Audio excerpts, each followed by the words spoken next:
ये कहानी है रोहन और नेहा की, जिनकी शादी को 5 साल हो चुके थे, लेकिन हाल के महीनों में उनके बीच एक अजीब सी दूरी आ गई थी। कारण था रोहन का काम। वो एक बड़ी टेक कंपनी में इतनी देर तक काम करता था कि घर आकर बस थका हारा सो जाता था।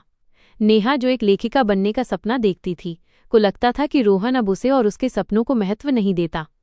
एक शाम नेहा ने रोहन से कहा, रोहन, मुझे लगता है तुम मुझे भूल गए हो। तुम्हें याद है जब हम पहली बार मिले थे? तुमने कहा था कि मेरी आवाज़ किसी पुरानी शांत लाइब्रेरियन जैसी है। रोहन ने बस उबासी ली और कहा, नेहा, मैं बहुत थका हूँ, प्लीज़ अभी नहीं।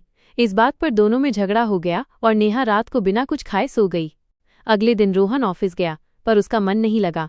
उसे नेहा की बात चुभ रही थी। उसे याद आया कि नेहा की सबसे बड़ी खुशी पुरानी किताबें और उनका खास महक हुआ करती थी। दोपहर में रोहन ने एक अजीब फैसला लिया। उसने अपनी मीटिंग्स रद्द की और शहर के सबसे पुराने और छिपे हुए इलाके की ओर निकल पड़ा।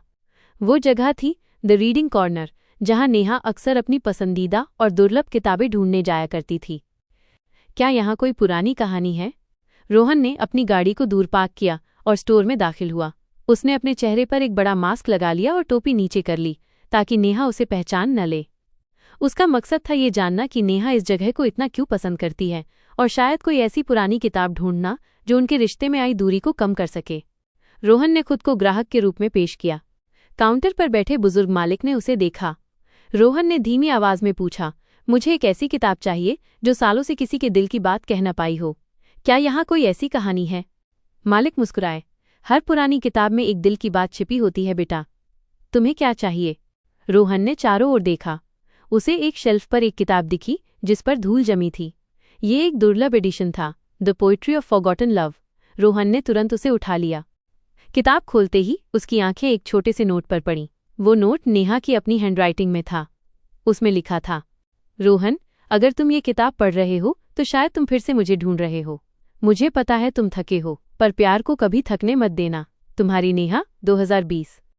ये नोट 3 साल पहले का था, जब वे शादी के तुरंत बाद इस दुकान पर आए थे और नेहा ने मजाक में ये किताब खरीदी थी। तुम यहाँ क्या कर रहे हो? जैसे ही रोहन की आंखों में आंसू आए, उसने सामने एक आवाज सुनी, तुम यहाँ क्या कर रहे हो? रोहन ने घबराकर टोपी उठाई। उसके सामने नेहा खड़ी थी। वो अपनी लैपटॉप बैग के साथ वहां बैठी थी, शायद शांति से लिखने की कोशिश कर रही थी। नेहा ने रोहन को मास्क में देखा और फिर उसकी आंखों में। रोहन के हाथ में वही पुरानी किताब देखकर वो सब समझ गई। रोहन ने धीरे से मास्क उतारा और किताब नेहा की ओर बढ़ा दी। मैं ग्राहक बनकर आया था ये जानने कि तुम्हें कहाँ खो दिया, उसने कहा, पर मुझे तुम यहाँ नहीं मिली, तुम इस किताब के अंदर मिली। मुझे माफ कर दो नेहा, मैं अपने काम में इतना उलझ गया कि हमारा हम कहीं पीछे छूट गया।